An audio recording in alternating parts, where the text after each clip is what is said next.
Ya lal waton, ya lal waton, ya lal waton, hubbul waton minal iman, wala taqum minal hirman, inhadu alal waton. Pusaka hati wahai tanah airku, cintamu dalam imanku. Jangan harapkan nasibmu, bangkitlah hai bangsaku.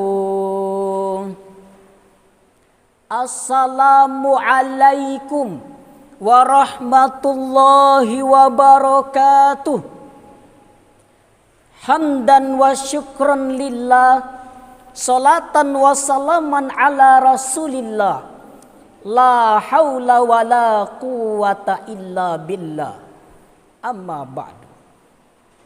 Yang saya hormati Dewan Juri yang arif dan bijaksana.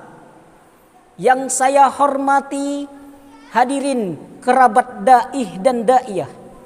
Dan yang saya hormati para penonton setia dimanapun Anda berada, yang insya Allah kita semua dirahmati Allah Subhanahu wa ta'ala. Pertama dan yang paling utama, marilah kita panjatkan puji syukur kehadirat Allah Subhanahu wa ta'ala dengan mengucapkan alhamdulillahi rabbil alamin. Salawat berbingkaikan salam tidak lupa pula kita curahkan kepada sang suri tauladan terbaik yang namanya diagungkan oleh yang Maha Agung, yang dimuliakan oleh yang Maha Mulia. Beliau adalah Sayyidina wa Habibina wa Syafi'ina wa Maulana Muhammad sallallahu alaihi wasallam. Allahumma salli ala Sayyidina Muhammad wa ala ali Sayyidina Muhammad. Hadirin yang dimuliakan Allah, pada kali ini izinkanlah saya menyampaikan ceramah yang berjudul Generasi Milenial yang berkarakter Al-Quran menuju Indonesia Emas. Hadirin yang dimuliakan Allah, berbicara mengenai tentang generasi milenial, tentu kita berbicara mengenai tentang pemuda. Pemuda adalah harapan bangsa dan agama. Dikarenakan masa muda adalah masa yang luar biasa, masa yang tepat, masa yang kuat untuk taat kepada Allah Subhanahu wa ta'ala. Betul. Hal ini senada dengan pendapat ulama tafsir Al-Quran, yaitu Syekh Abu Al-Fida Ismail bin Katsir. Dalam kitab tafsirnya beliau berkata, Saban wa huwa quwwatu ba'da tu'ab. Masa muda adalah masa yang penuh dengan kekuatan setelah sebelumnya berada pada kelemahan. Hal ini sudah sewajarnya tokoh proklamator Indonesia Bapak Insinyur Soekarno berkata, beri aku 1000 orang tua, maka akan kucabut gunung Semeru dari akarnya. Tapi beri aku 10 pemuda, maka akan kuguncangkan dunia. Hadirin yang dimuliakan Allah, masa muda adalah anugerah dari Allah Subhanahu wa ta'ala. Dikarenakan kita masa muda dianugerahi bentuk fisik yang kuat, mata bisa melihat dengan tepat, tangan bisa mengangkat benda yang berat, serta wajah yang bisa dipercantik dengan filter Instagram. Betul. Maka kita sebagai generasi muda harus selalu memanfaatkan dengan sebaik-baiknya kesempatan yang Allah berikan kepada kita. Akan tetapi justru kenyataannya sangat menyedihkan, sangat memalukan dan mengharukan. Pemuda di zaman sekarang ini adalah pemuda yang menguasai segala macam ilmu teknologi. Yang istilahnya dapat kita katakan HP-nya bisa dilipat, rumahnya berpagar kawat, mobilnya anti karat, serta saking banyaknya uangnya tidak bisa dilipat. Justru kenyataannya sangat menyedihkan, batinnya penuh dengan gegana, hatinya penuh dengan sengsara. Dikarenakan salah dalam penggunaan teknologi, memakai narkoba, pergaulan bebas, serta terbujuk rayuan wanita penggoda. Na'udzubillahi min zalik.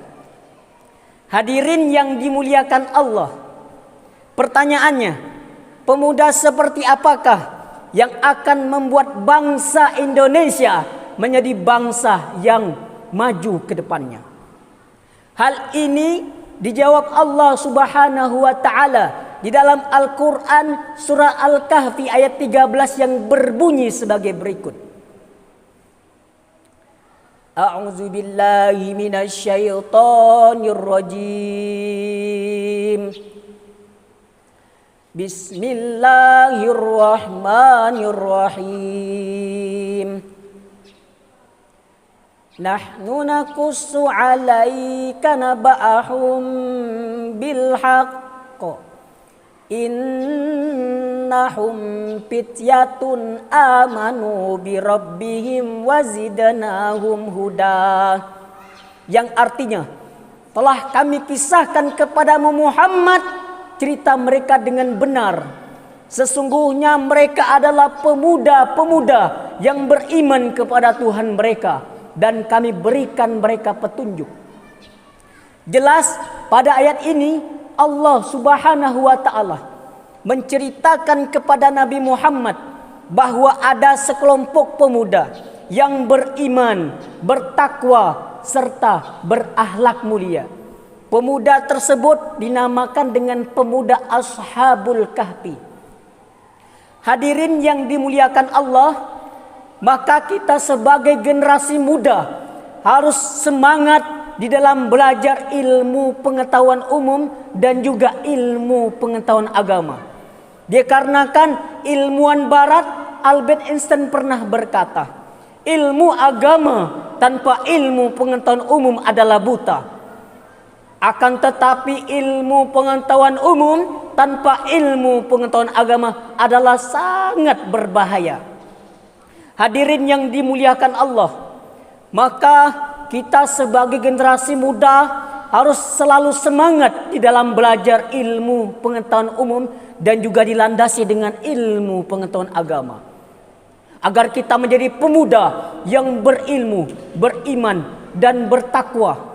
Yang di dalam diri kita terdapat Al-Quran yang akan membuat bangsa kita menjadi bangsa yang maju ke depannya.